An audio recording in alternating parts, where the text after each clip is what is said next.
9 people a day die by suicide.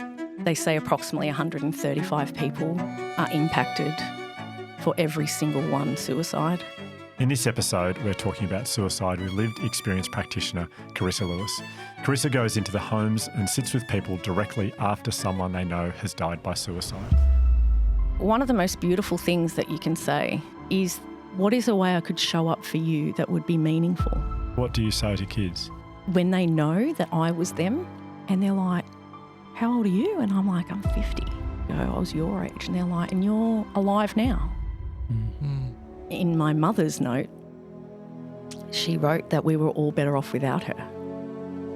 And I know that people may think that in their tough times, but life is not better off without you.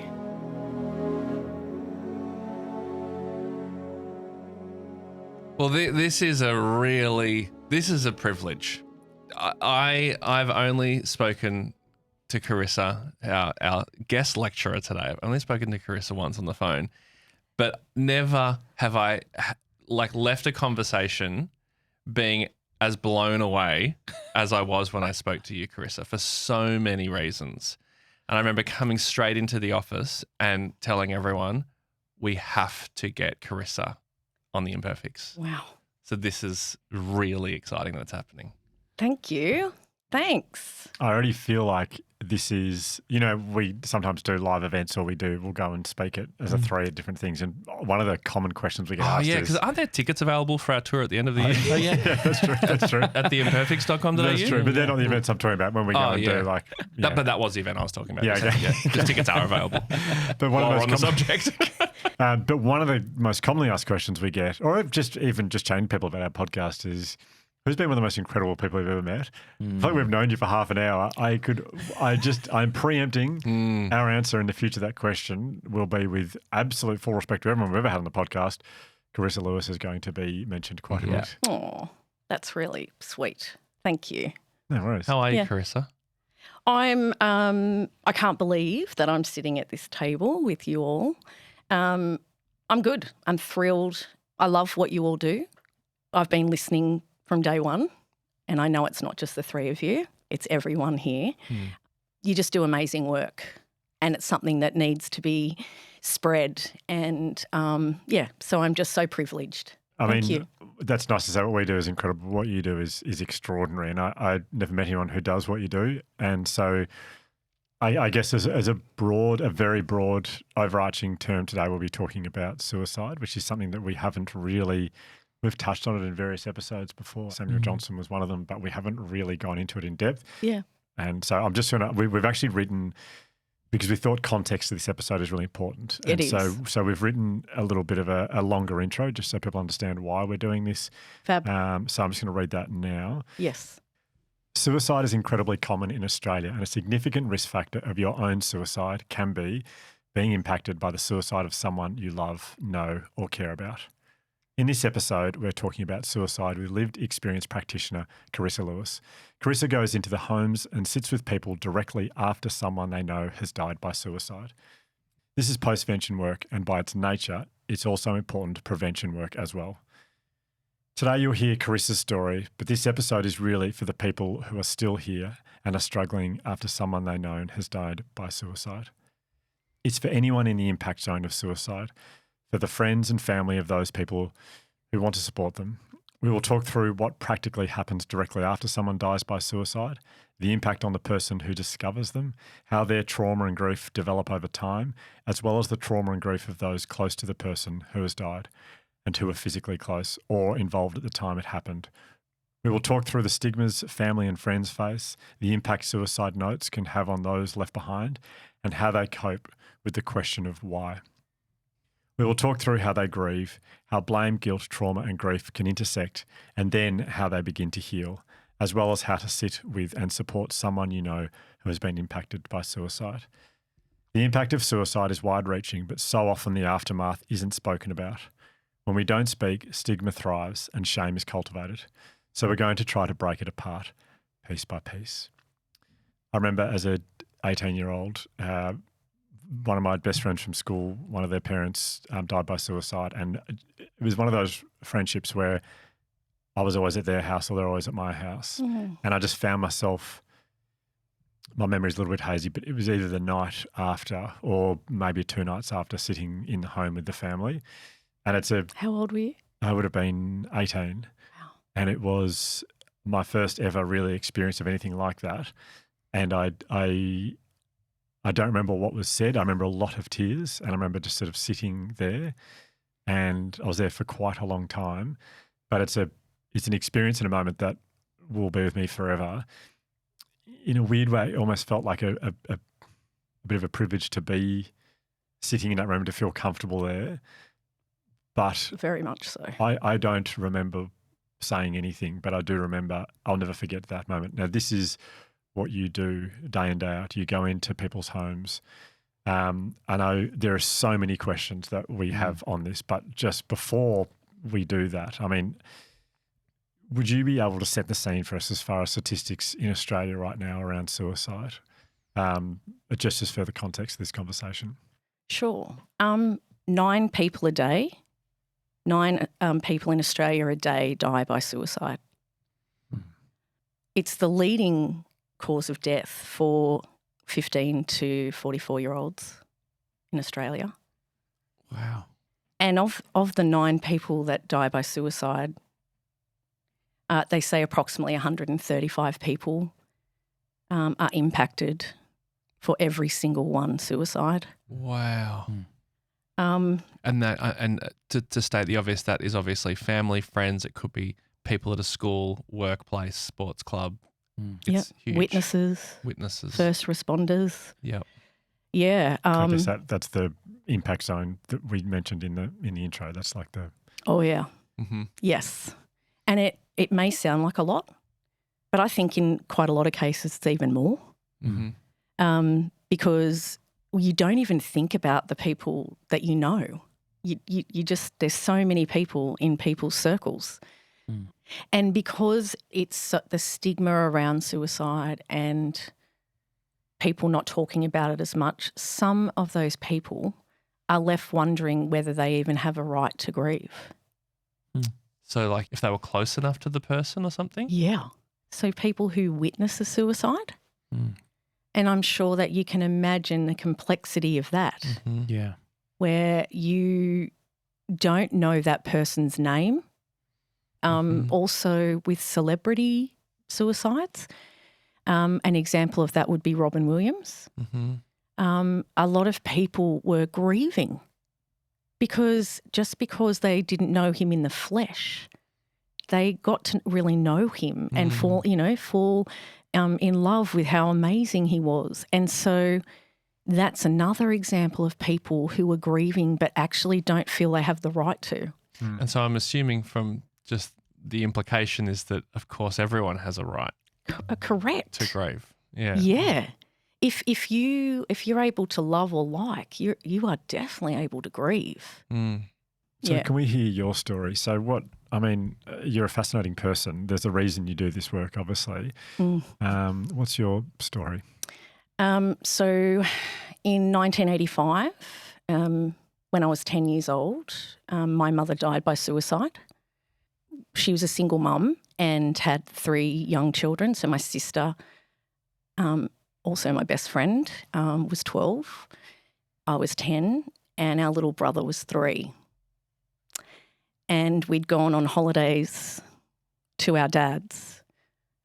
So we were living in Wollongong in New South Wales and my dad was in Tamworth, and it was the January school holidays in 1985, and my mum had probably 3 significant mental health episodes prior to her dying, and we knew that she was getting really sick. My sister and I knew that she was becoming really unwell.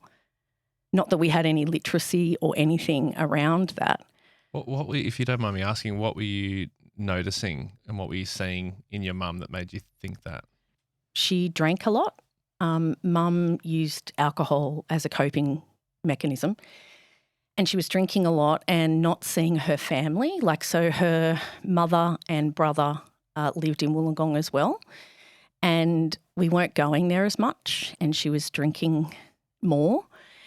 And then she wasn't going grocery shopping or anything. Mm-hmm. We begged her. She got really paranoid at times, and we begged her to walk down the hill to Westfield, and if she could just go to the bank, because we had money, not a lot, but she had money. But back then you had to go in and sign stuff to get money out in 1985. And so we would have done the shopping, but we couldn't get her to go there.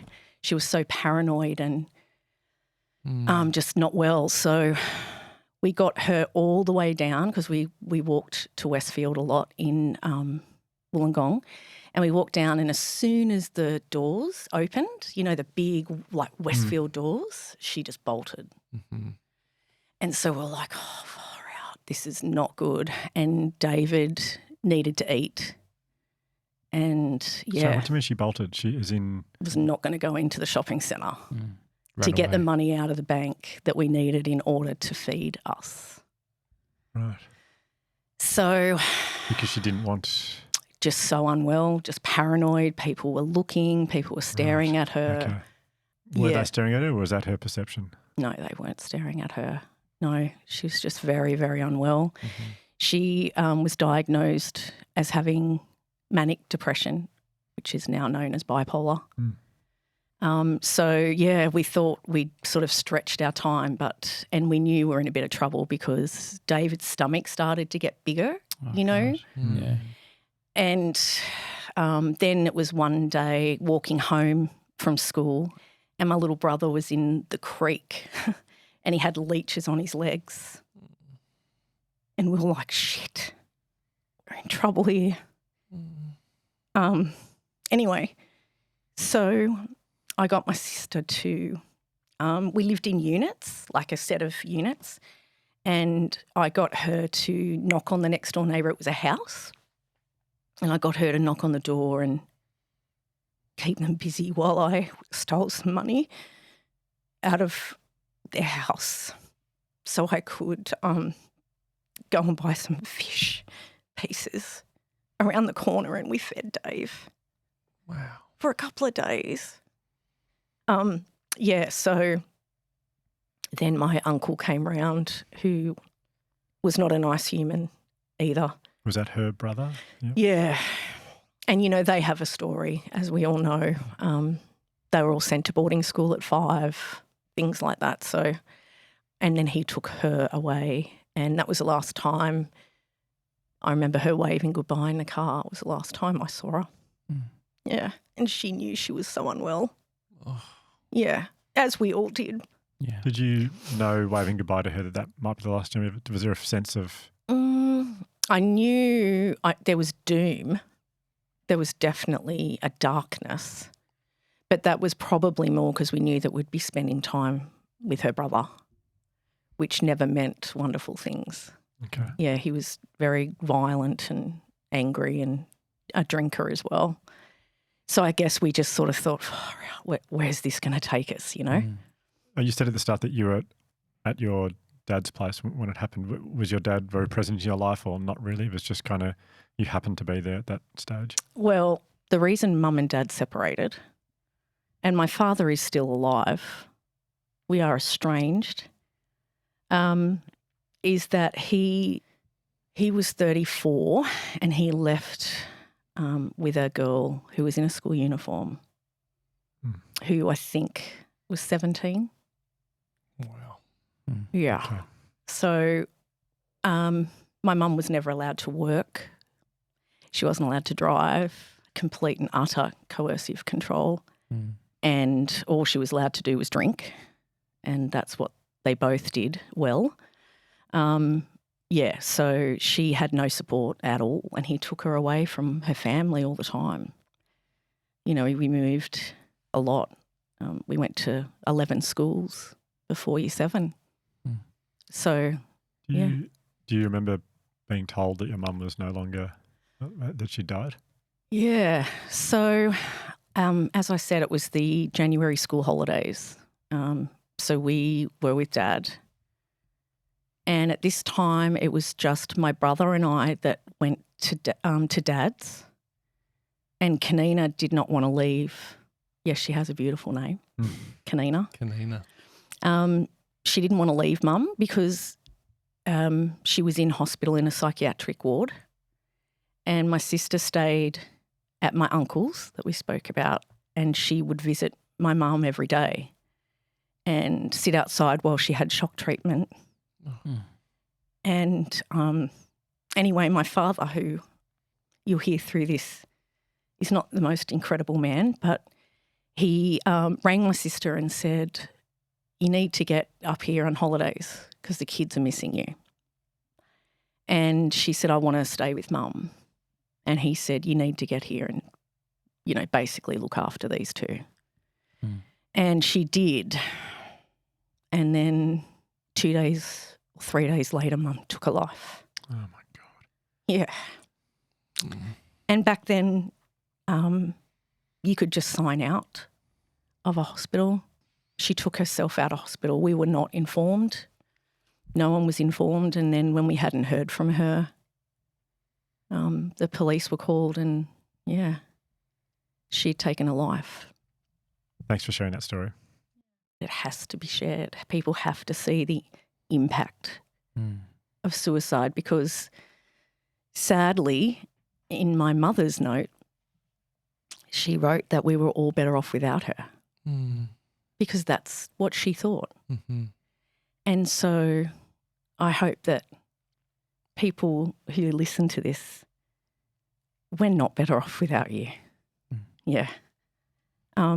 And I know that people may think that in their tough times, but yeah, if I can, you know, leave a stain on you that lasts that says life is not better off without you, that's important. Yeah, absolutely. If you have someone in your life that's close to you that is having any sort of suicidal thoughts or mentions those sorts of things, it's really impossible to put yourself in their shoes, because how do you convince someone otherwise from what they're thinking when the feelings that they're clearly feeling and the thoughts they're having feel so real and true? That's right, because that is how they're feeling in those moments. But I think that's just so, with someone with the amount of lived experience you've had and now all the postvention work that you do with the people who are left behind, to hear you say that is, I think, very, very powerful. Well, it is very, very powerful that, you know, we're not better off without them. No. Never. Yeah. And it's so sad because most of the time, and I am generalising, most of the time they're so loved. They are so loved. You just wish you could transplant the feeling that you have for them. Yes. Can we speak about your work? I mean, like, what is a lived experience practitioner and who can be one? Great question. There's a lot of rigour around this. So when I first started in the role, and I was in a non-identified lived experience role, I used my lived experience, and I probably used it really poorly, because lived experience is one thing, but when you become a lived experience peer worker or practitioner, it has to be professionalised. Now, the way that is done is through a framework of the practice of how you do the work and huge boundaries. You must have a lived experience of where you're working. So if it's alcohol and other drugs, you must have a lived experience of alcohol and other drugs misuse or use. And in suicide postvention, you need a lived experience of suicide, be it suicidal crisis, looking after someone, or being bereaved. So I actually work for Social Futures, a social organisation in the Northern Rivers. They have up to 30 programs that they work on, and standby support after suicide is the program that I was paid to deliver. And so, believe it or not, Standby has been around for over 20 years. But in 2021, when the government decided to do the zero suicide, initiative, they thankfully realised that postvention played a huge role because postvention done really well is such incredible prevention. Postvention is still very new, the word. Well, I'd never heard of it until I spoke to you. Yes. So, and the only reason that it makes sense to me is because it's the word post. That's the only way I was like, okay, so it's after the event where we support people bereaved or impacted by suicide for 2 years after. That is incredible. I know. But you need to know when to share your story, how to share your story, and sharing your story for the person that you're walking beside, not sharing the story as part of your healing. That's such a important distinction. Oh my gosh, all the fucking mistakes I made. I came in with a lived experience, yes, and a significant lived experience, and I literally spewed my lived experience all over everyone. Like I vomited it everywhere. Literally. Yeah. Was someone holding your hair back? No, sadly. Right. So you can imagine. It's really messy. Yeah, right. So you need the group of people that you're working with to know how important intentional sharing is, because it's intentional peer support is what you want. Because there's some times where I actually don't have to share my story, because just the words that I use, the way I support, the way I listen, normalise and things, there's no need. They already know. They will ask if they need specifics. However, you might say, and these are the sort of things like, Ryan, I heard what you said, and would it be helpful if I shared with you what was helpful for me? That is where you're at, not, oh, I know, my mum, not helpful, not helpful. It's almost like you're constantly like checking in on boundaries, like constantly. Yeah. So before you go to say your lived experience in your head, you must say why. Why? Why am I sharing? Why this? am I sharing it? Yeah. Is it for me or is it for them? Because it's not about you.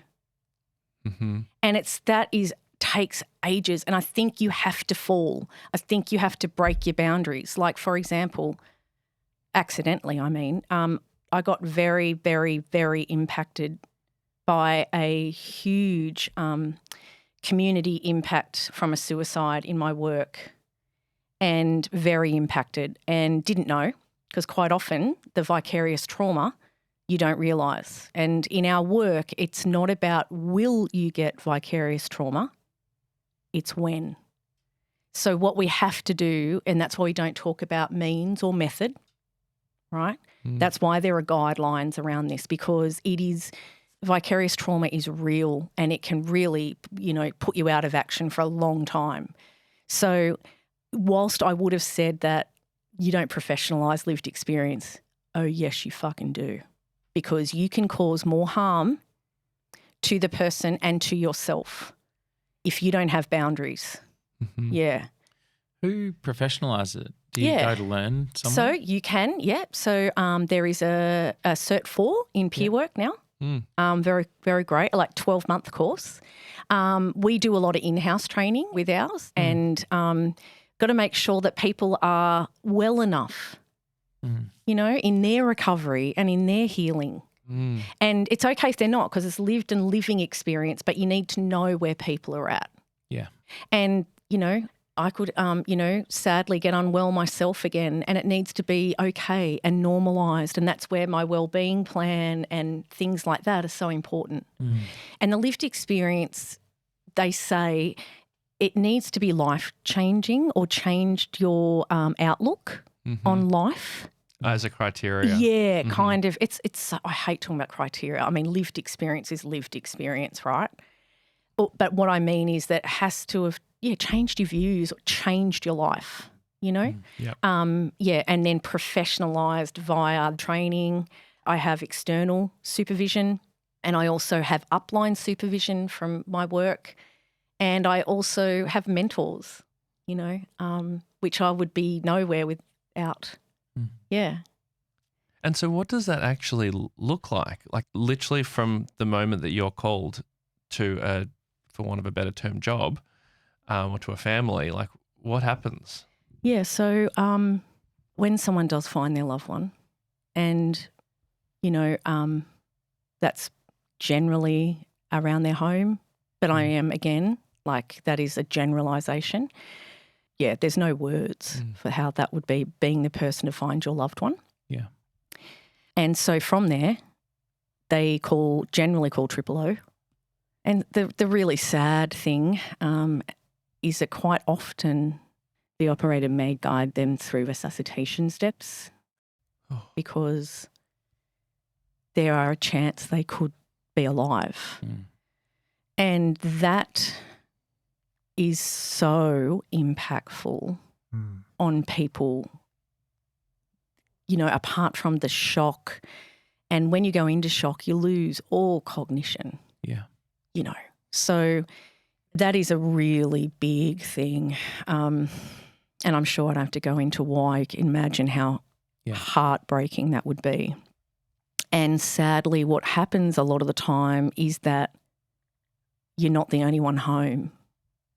You know, they're saying you need to give them mouth to mouth. You may need to move them.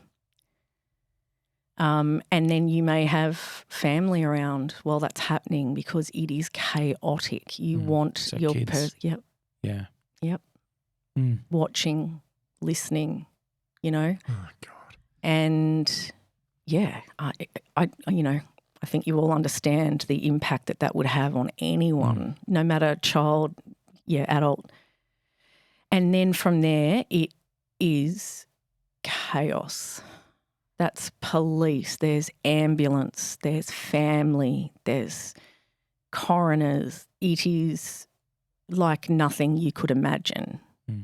Everyone is aware around the home, the neighbours. Quite often the neighbours are impacted because when people find their loved one, the noise and stuff that can come from that home is something you really can't ignore. Yeah. And quite often neighbours are impacted because sadly, you know, 3 out of 4 suicides are male. So quite often a woman is unable to move their partner or lift or, you know, so the impact then might be next door. It might be someone very close up the road. Because of course, like if you're a neighbour and you hear that sort of screaming And you know them. and you know them, you're going to run over and check. Right? Yeah. Yeah. And in some communities, it can be the whole street. And then the lights and the flashing and, you know, the community is impacted. You know, it is. These are the 133 people. Yeah. 135, but also, yeah. 100. And, you know, the complexity when you've got children involved as well is just immense. Immense. Trying to balance what you're seeing, what you're hearing, what they're doing, but you actually just you can't think properly. So in that maelstrom of chaos, I'm sure it's different every time, but when you're called in or you get there, what are you aiming to do? So we generally see people between sort of 48 hours and 2 weeks, but for 2 years ongoing. Yeah. So you call them. Yeah, so we get the referral. Yep. So we would get referrals from police or self-referrals, but quite often it will be a friend or a family member of someone and they call up and all we need is consent from the family. We don't do forms, we don't make it clunky. It's just a verbal consent. And then we text because they're not going to know any numbers or anything. Yeah. And it's very soft and warm and nurturing.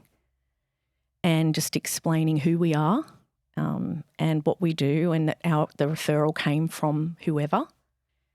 Just saying we are here to support you when you're ready.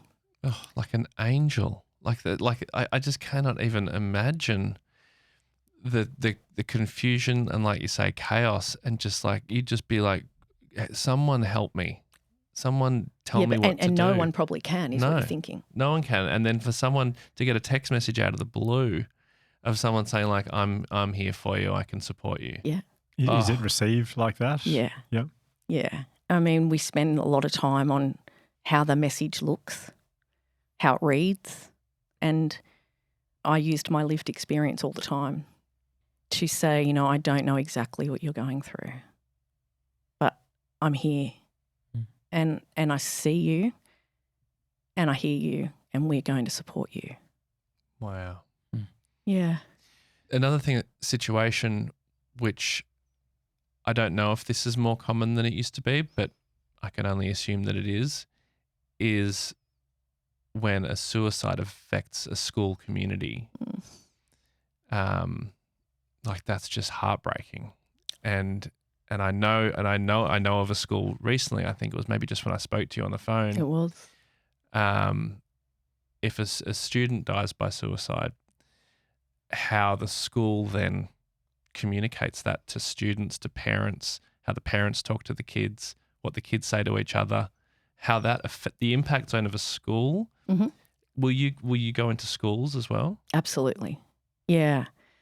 So I must say that the Department of Education have done such a great job. They have now a postvention protocol, and I feel very privileged that myself and one of my colleagues were asked to sit in while they did one, and they like role played how it would work, and it was taken so seriously, and it was beautiful because they realised how many children are bereaved.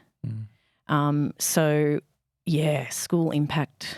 Sadly, we spend far too much time in high schools. But what we do is support the teachers, and we can talk to them. We do workshops that are free. Things like, what do I say, what do I do? Because no one knows what to do in those moments. Yep. What do I say particularly? It's that's a to big a loved one, or if you've got to someone left behind. Yeah. And you know, due to stigma, a lot of people say nothing. Yeah, people are getting better, definitely getting better. But I've worked with families, you know, and also friends of mine who have been bereaved by suicide, who lose friends, long-time friendships, because no one knows what to say. So then nothing's said. So then not only were you already isolated by your bereavement, but you're alone. It's such a lonely place. I had in my notes here to ask you about talking to children about suicide a little bit later on, but I think now Ryan's brought up schools, I think it might be a good time to talk to you about that. I mean, how on earth what do you say to kids? So I'm in a really fortunate position when I'm around children, because I was them. So I am very privileged if they know that it is suicide. So if in their family that they are talking about suicide, when they know that I was them, and they're like, how old are you? And I'm like, I'm 50. And they're like, your parent died by suicide? And I'm like, yeah. And they're like, how long ago was that? And I'm like, 40 years ago, I was your age. And they're like, and you're alive now. Because I didn't think I was going to live beyond 34, because my mum was 34. Yeah. Oh, wow. So to me, I thought she was really old. Really, I did. I thought she was old. So I think what I like to say is that lived experience brings hope, and I sort of unplug my hope petrol Bowser and plug it into people and give them some of mine. Wow. I was so othered growing up. There was no one that I knew that had lost a parent to suicide. Mm. And it was so obvious because I was just I was different, and I was from the experience. Mm. Dad said, tell everyone Mum had a heart attack, Yeah. you know, Mm. Right. And so that's what you did as a 10-year-old. Yeah. to start with, yeah. And what was so confusing for me was my father was so full on about lying, like so full on about lying. In the fact that he was against lying. Totally. Yeah. You know, that was one of his things. Right. But you did not answer my dad back. And then I realised it was actually about him that we were telling everyone that. So I think the thing with children is that they hear way more than you know. They are not silly. And we need to be, the evidence is that we need to be as honest with children that as age appropriate. So what you don't want is for children to find out from someone who doesn't have their best interest at heart. Mm. And sadly, that happens. Children can be cruel.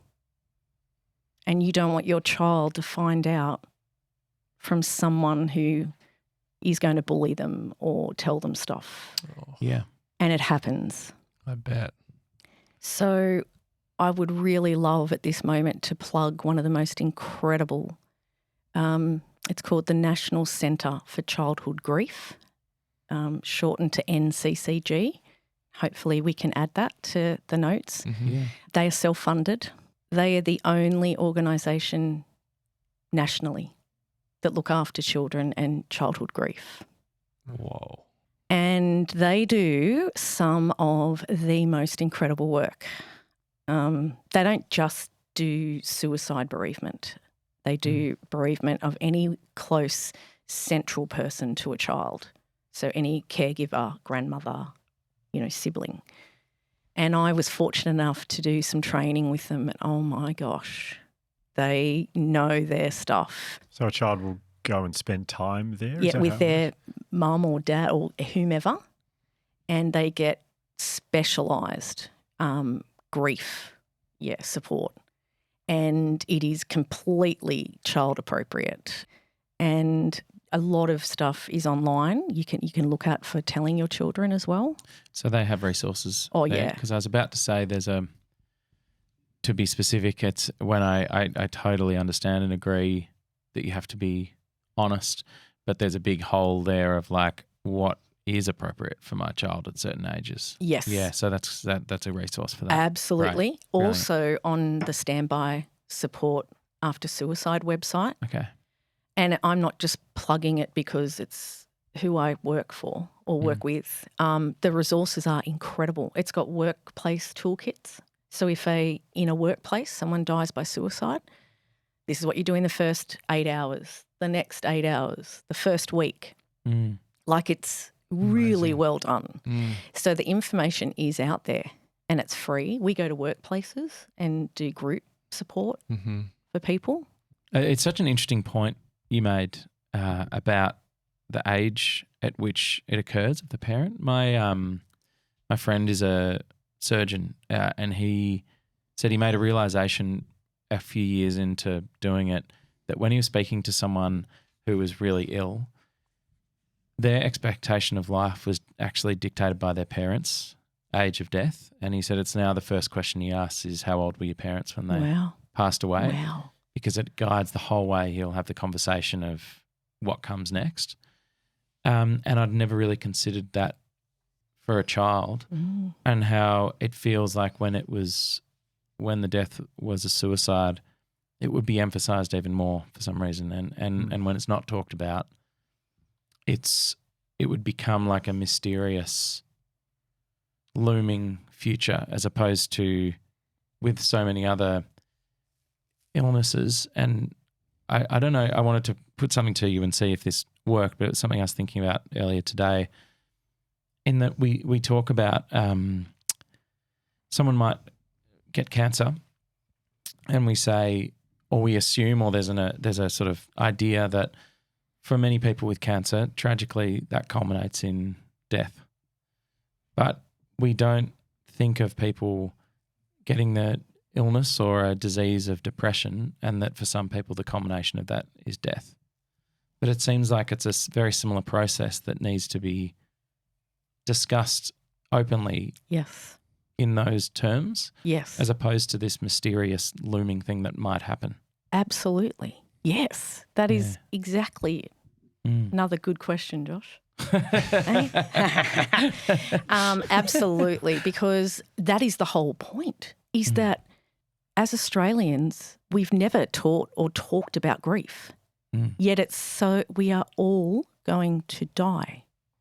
So why have we got no literacy around some of this stuff? Yeah. Yeah, so absolutely. And talking about it and talking about being anxious and being depressed, we need to normalise this. When we found out that Mum had died by suicide, when Dad told us, the only way I understood what he was saying, and looking back, having been diverse and undiagnosed, I was not diagnosed till I was 36. Diagnosed ADHD. Yeah, yeah. So we were in the lounge room. It was holidays, and Kanina and I liked to sing, and I think we were like doing some Madonna setup, and that's when you press record on the recorder, Yep. Yeah. and played it back and stuff. I'm so old. And so we heard the Dad's car, like he was a bit of a lead foot. And so when Dad came in the door, my sister went, "She's gone, isn't she?" She knew, because she left my mum and she did not want to leave Mum. And I think that's the only reason that I actually thought she was gone, but I didn't even know what that meant. I think I was quite, they say through my therapy, I was quite disassociated from all the trauma and all neglect and things. So, but my sister, being just that 2 years older, that 2 years is so significant, 10 to 12, she knew. And so I fed off her, and that's how I knew something was really wrong. Now, I was not 2, I was 10. Because I wasn't explained what happened, if we don't know, we make the story up. Yeah. So what's the first thing do you think children do when they lose someone to suicide? Blame themselves. Yeah. Oh, Jesus. It's innate. You did that? I didn't know how much I'd done that until I did a lot of work later on. And I was saying it in my therapy. Was it my fault? And I remember going, where was that? Like, I didn't know I held that. I honestly didn't, but that's what happens, right? So I just remember after Dad saying that and my sister reacting, next thing we're shopping for frocks. Do I look like a frock person? Right? So I'm so confused. Like, I'm taken shopping by my father, who is never nice and never overly happy, and all of a sudden he's all not knowing how to act, and I'm being dragged around in a white dress, long sleeve. I'm like, what the, no idea. Then the funeral is in Wollongong, so we drive there, but I do not understand. But when we get there and all the people are there, I still have not put together that. So everyone's all over me. So you didn't understand? No, I didn't understand at all, because no one actually told me. Yeah, it wasn't said in clear terms. Yeah. Yeah. And so walking down the aisle with flowers behind my sister in front, she turns around to me and says, "Do you know who's in that?" And I go, "No." And she goes, "That's Mum in there." And that's when because then I got it. But till then, I can tell you I had not put it together. What did you do in that moment? That's when I cried heaps, and both of us held each other and walked up to the coffin and put flowers on there. And you don't want your kid to find that out in that moment. It was so confusing. The whole thing was so confusing. And I knew my nan, my mum's mum, was being carried in because she couldn't walk. She had no leg. Like her legs were gone from grief. Oh, right. So she had men carrying it. She just couldn't breathe, couldn't talk, couldn't anything because they were quite close. And I'm guessing she may have been in her 50s or... She would have been about 60, 65 probably. So, yeah, she was being carried in. So please don't let children work that out themselves. Yeah. Yeah. I mean, for adults and children, stigma around suicide is still such a big thing. How do you see stigma showing up for the people left behind? Well, straight up by having a bit of radio silence around them straight away, because so many people other than family, it is that, oh my, I don't know what to say. Like no matter what I say, nothing's going to make it better or come back. And so in that, nothing gets said. So that is all stigma. It'll be definitely about the isolation because people are just scared. And we often, we educate the bereaved, sadly, that this is not, it's not personal. It is not personal. Like your friend of 20 years doesn't want you sitting here alone. They just have not got literacy. That's one of the biggest problems, I think, with stigma is that no one knows how to talk about these big emotions and how do we name what it is instead of being able to go, Carissa's doing okay, but she's grieving, and she'll be okay, but she's grieving. We need to use grieving more. Grieving is real and has to happen. Yeah. So one of the most beautiful things that you can say, I think, and this is who specifically? To someone who is bereaved by suicide, is to say something like, Ryan, I am so sorry. I don't know what to say, but what is a way I could show up for you that would be meaningful? Beautiful. And just looking at them, because what happens is that, and we all know it, is that people really jump on board and cook food and do all that sort of thing. And then after about 6 weeks, the casseroles stop coming. And that's really when things kick in, like we survive and then we grieve. So we survive for about 6 weeks roughly. And then the grief really, because it's like, they're not coming back through the door. So asking what's meaningful for someone, because everyone needs very different things, but just saying that you don't know what to say and you don't have to, like just witnessing their grief is what you need to do. And when someone's really crying, right, don't shove a tissue in their fucking face because that's like, it's too much for me, Ryan. Yeah. Stop. Yep. Because crying is so fucking therapeutic. And people say often after they're bereaved, I'd have people go at about the 6 week mark, they'd ring up and be like, Karissa, I'm going backwards. Like I thought I was getting better and I thought this bereavement was better, but I'm going backwards. And what happens is, and it is proven, that this professor studied tears for like 6 or 7 years, right? And he studied like onion cutting tears and, all these sort of different tears. And there was one around grieving. This is so fascinating. So what happens is when you grieve, like real painful crying, right? There's one different chemical in the tears from grieving. And it is a chemical that acts like a sedative. So, when you have a massive cry, now you all would be going, yes, we cry all the time, but massive cries and you feel so much better. Yeah. Like you're like, fuck, that feels better. Well, what happens is when you're in the midst of the grief and you are bawling all the time, what it does, it's a sedative as well. So it sort of settles you, right? So it gives you a bit of a rest, right? So you can really cry. So what happens is as the time moves on a bit more around the 6 week mark, the tears are less. And people start to think, fuck, I'm getting worse. But what happens is there's no fucking sedative. So they're not stoned, so to speak. So they are now starting to actually feel. So that can often be the case. So you can almost say between sort of 5 and 7 weeks. And quite often that's when people stop giving you casseroles, stop checking in, then your fucking tears stop. So you're not off your face anymore and shit starts to get real. Mm-hmm. Yeah. So don't stop people crying. It is like the tissues are not good. But let people choose a tissue if they want. But all that signifies is that you're too much. Yeah.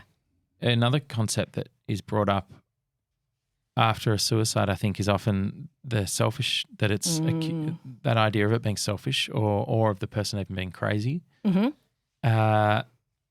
Is that something you're confronted with or that you hear often in your work? So selfish is a lot less now. It's definitely a lot less now. But certainly I would have been asked that 90% of the time up until maybe 5 years ago. Yeah, okay. Absolutely.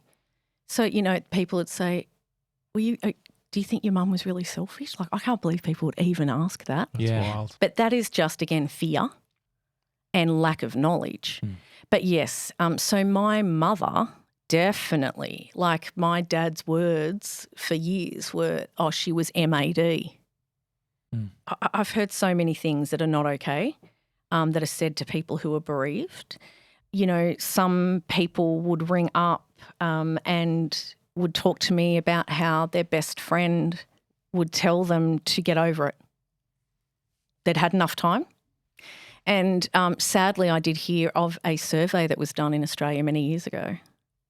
And guess what the average was that Australians thought that you should move on from grief? Like 6 months? 2 weeks after the funeral. What? And the longest at the time was like a year. I'm like, wow, Yeah. So you can imagine people just shut up. But it's just, grieving is forever. Would there be an element from the bereaved, maybe a fear of like, I don't want to bring the mood down? That? I don't want to bring this up with people because I've been talking about this for 3 weeks now. So I don't want to burden other people with all the the time. sadness. Yeah. All the time. And so thankfully postvention is around so that we can be that person. It's amazing. Because that's what we do. We take the calls when no one else can, and we hear it and understand it and can do that for 2 years. But yes, we have so many people who say, I can't be around my friends because I'm too much. Yeah. And when we talk about language, the reason we don't say, we don't say committed at all now. So it's died by suicide or suicided. Why is that? Because it sounds like a crime, like they've committed a crime. Okay, yeah. And once it was a crime. Mm-hmm. Yeah. Really? Yeah. I didn't know that. Yeah. So that's something that's really big. If we can get the word committed out of the language would be wonderful. So Suicided. died by. Died by suicide. Yeah. Okay. A friend of mine who lost her mother to suicide and then a few years later lost a friend to cancer, had a relative say to her, and I've asked her if I can share this story, that it must be so hard for you because your friend wanted to live and your mum chose to go. And she said that really she's done a lot of work and has been forced to do a lot of work to grieve her mother. And she said, luckily I was able to just go, you don't get it. But I think it's complicated, the word choice. If you're in such dire pain that the only option at that point to you seems to be suicide, it doesn't really sound like a choice. No. They felt it was their only choice. Yeah, because I think often when we use the word choice, it feels like they've chosen out of two options. You're right. Whereas or more. Or more. Yes. Whereas the reality is that there wasn't any other options on the table in their mind. That's right. Yeah. Yeah. Other than how do I stop this pain Yeah. now? Mm. Yeah. I imagine a big, and you can speak to this from your lived experience, but also from the work you've done, but I feel like something that would occupy a lot of thought post-suicide would be the question why? Yeah, so why is the hardest thing? Because people assume that it's one thing and it's not. Mm-hmm. And how they explain what happens for someone who dies by suicide quite often is, let's say, this glass and it's full of water to the brim and it's just sitting there normally, full but not spilling. And then something happens to someone, let's say they lose their job. That could be that last drip of stress that goes into that cup that spills. So quite often it is just a culmination of so many things and then something tips over the edge. I think that is really, that cup analogy is really, really helpful and powerful. Like in my life, when I had a friend of mine, he died by suicide. And of course, because I had seen him in I think it was 2 weeks or so before he died, of course, I don't actually think that I'm to blame or anything, but of course I'm racking my brain and my memory about what did I say, what did I miss? Because there was, like in his case, in Richard's case, there was, from my point of view, 0 signs. In fact, it was the opposite. And so it was such a shock. Yes. And for everyone that knew him, which was a lot more than 135 people, it was shocking, completely shocking, because he had a good job, what everyone would describe as a good job. He looked like he had all the. He had everything on paper, and I don't know what that last drop was, but of course, because I'd seen him like 2 weeks before, then my natural thing is like, oh, should I have noticed something? Like, am I a bad friend? Am I not attentive enough? And I never blame myself for it, but I'm sure that would be very, very common for people who are close. And as you just explained, us humans, we like to problem solve. We like to be able to work out why the fuck something happened in all manner of things, right?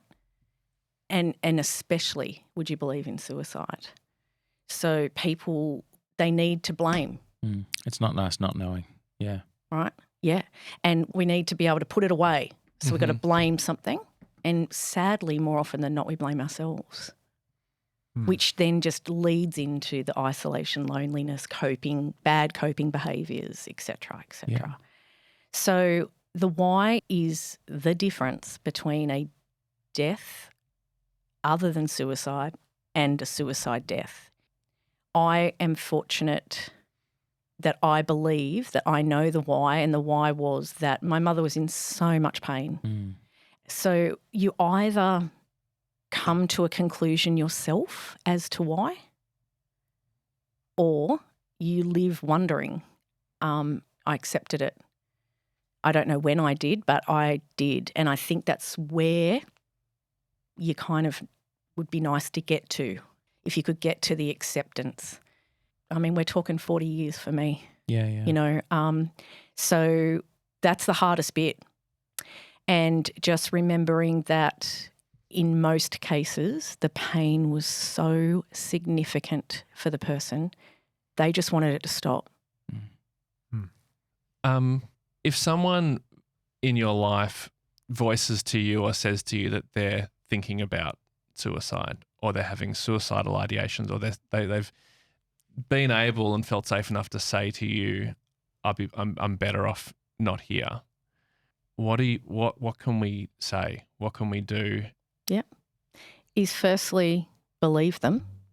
Wow. Because that you should feel very privileged that someone would share that. And you know, you don't have to go into straight alarm bells. Yeah? Because there is so many ways to keep people safe when you know that they feel unsafe.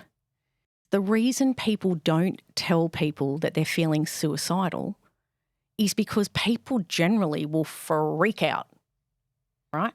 But we can work through that, you know. And what I would say is, I'm so sorry you feel like that. Acknowledge that it's real.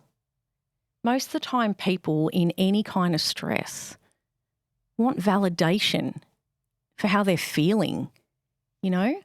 So, you know, I'm so sorry that you feel like that. Would it be okay if we look at just keeping you safe for now? There's safety planning apps. Beyond Now is the app. And that is something anyone can use, and it is so easy to do. So you can actually do a safety plan with someone on the spot. And I bet none of you really know what a safety plan is. No. Okay, so this is really worth knowing, because I actually now have a psychological safety plan for me, and I have it on my fridge. Wow. And you all should have one because, you know, for example, let's just say that Hugh started to seem a bit, I don't know, less bubbly, for example, and then you find out he's not running as much. If on the safety plan, what it does, it says, when I feel good, this is what it looks like from the outside. When I'm not feeling so good, these are the sort of things I'm going to show. These are the signs. Yeah. So for me, if I'm not looking at new recipes to cook, or if I'm not going and having coffee at Slingtown every day, right? If I'm not in the office making people laugh all the time, then that is something that, okay, let's have a chat with Karissa. You know, it's for everyone to keep everyone safe. So then on the safety planning, it says, and who should be involved to keep you safe? Like, you don't know these people, and they tell you. Could be their best friend, could be their grocer, it could be the butcher, anyone. And by doing all of this, you're actually really probably talking to them about things that no one's spoken to them about, right? Because that's how they've been missed. And once you put it all out there, they get to see how many people are in their life, how many important people they've spoken about. Like, nothing about us without us. People know what makes them feel good. People know what makes them feel not so well. So when it's all put there in front of them, and you tell them to put on their fridge as well, and you can say, so how are we going? I'm not feeling so great today. So where are we at? I'm feeling pretty low at the moment. Okay, so let's walk over the safety plan, you know, and let's have a look at that. It's like a reference. It's something you can, just a reference, you know. And I've got to tell you, I don't know if it's my ADHD brain, but when I look at mine, and I've got a wellbeing plan at work, and I've really worked hard, I'm hoping that all the peer workers will take on a wellbeing plan as well, because it's so powerful. Because straight away, I mean, and I talk about, oh God, I could go on for hours. I talk about the zone of fabulousness, which is not, it's not from me, it's from Vicki Reynolds in the States. And she talks about, to work with people in this sort of work, we got to remain fairly much in the zone of fabulousness. And if we move too far away, we need others to help us move back in. None of us can be fabulous all the time without support, no matter what. In order to be well, you need a community. And so if your community know what keeps you safe. So helpful. So helpful. Life-saving. Life-saving. Yep. It is life-saving. Yep. And so the Beyond Now app is amazing. Yeah. Amazing. Yeah. I wanted to ask you about suicide notes, because that's probably something you have to help people work through when you... Sometimes, yeah. So my mum left a suicide note, and in it is mainly like her self-blame. You know, if it wasn't for me, Pete, you know, make sure the kids don't drink. There was a lot about drinking. Make sure they understand. She said things like, I've noticed the kids don't know how to look at me anymore, which I'm not sure if that was true or wasn't. Maybe we knew she, you know, we probably looked at her very sad at the end, you know, and just, it was just, don't let them drink and give them a good life. So in my case, it was like, I understood it and that's okay. However, I have been around people who've had notes that were not helpful, you know. That must be an awful thing. Yeah, that actually just gives more questions than answers. Yeah. And there's there's less notes left than what I probably thought.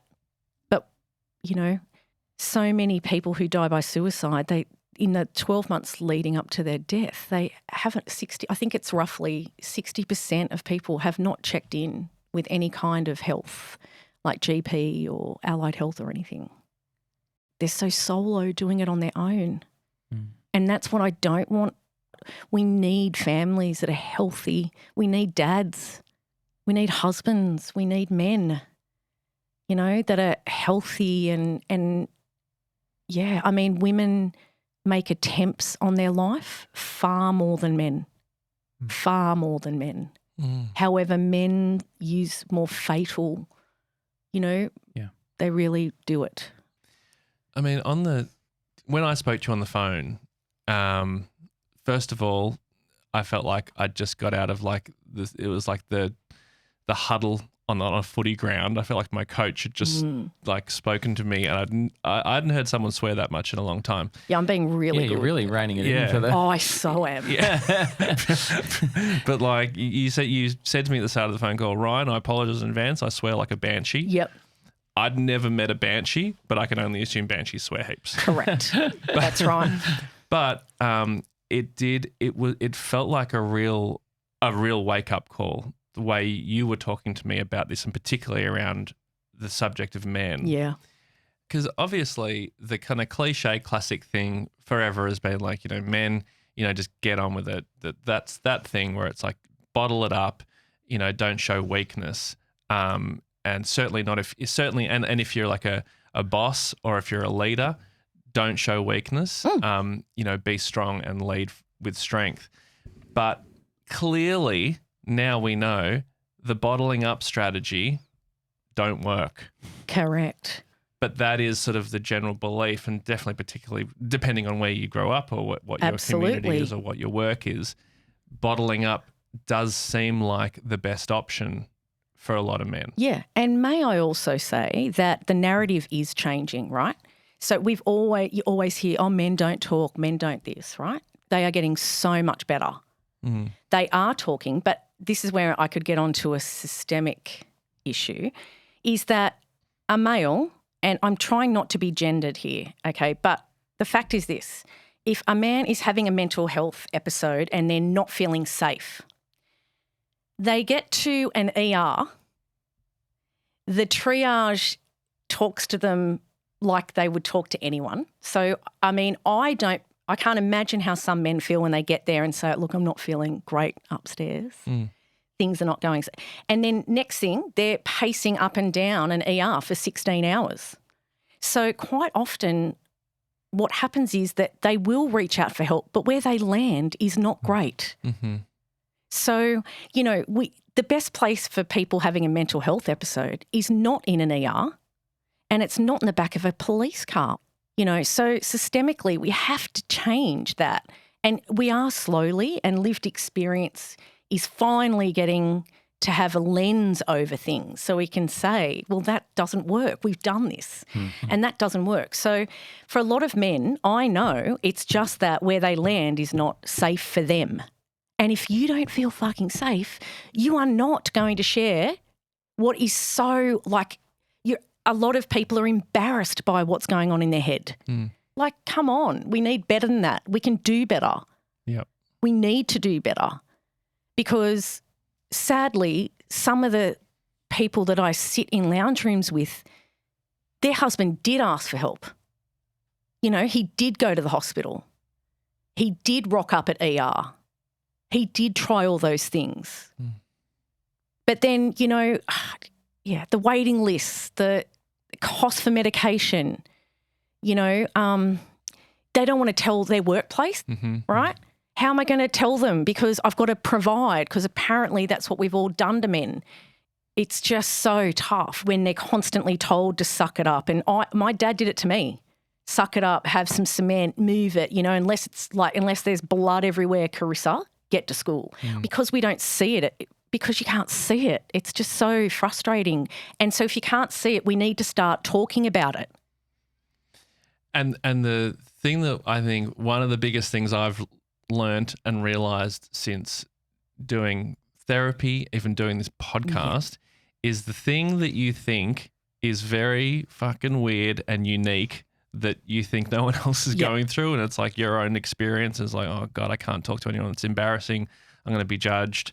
I'm going to seem weak. Whatever the thought is that's blocking you from saying something to someone, as soon as you say it and someone hears it, it's pretty quickly, in my experience, you hear from other people or one person that it's like, oh, they're also dealing with that thing.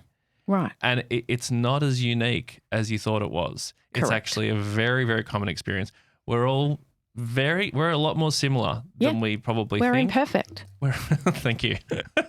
But I remember like doing therapy in like the first year or so, and I realized pretty quickly, like I would like gather up the courage to tell my therapist this thing that I've never told anyone. And then there's zero shock on her face. And I realized pretty quickly that she's heard this about 100 times from different people. And I remember asking her that. I was like, is this common? She's like, yeah, this is very, very common. Yeah. And it was kind of relieving in a weird way. And I think the more I've spoken about things on this podcast and then get messages from people, and my favorite messages and I've said this before, but is, I'll get a message in, on my Instagram or something, like a direct message, and it'll be like this beautiful, long, vulnerable message. And it's from a guy. And then I go into his profile and he's, on a work site in high vis. It's such a reminder every time that it's like, just because he plays footy and drinks strawberry Big M doesn't mean he's impervious to really, really hard shit. Correct. Yes. And I think too, this is a great segue into lived and living experience practitioners, because in quite a few of the episodes that you've had on here, without any of you knowing it, peer work is actually really highlighted in quite a lot of your episodes.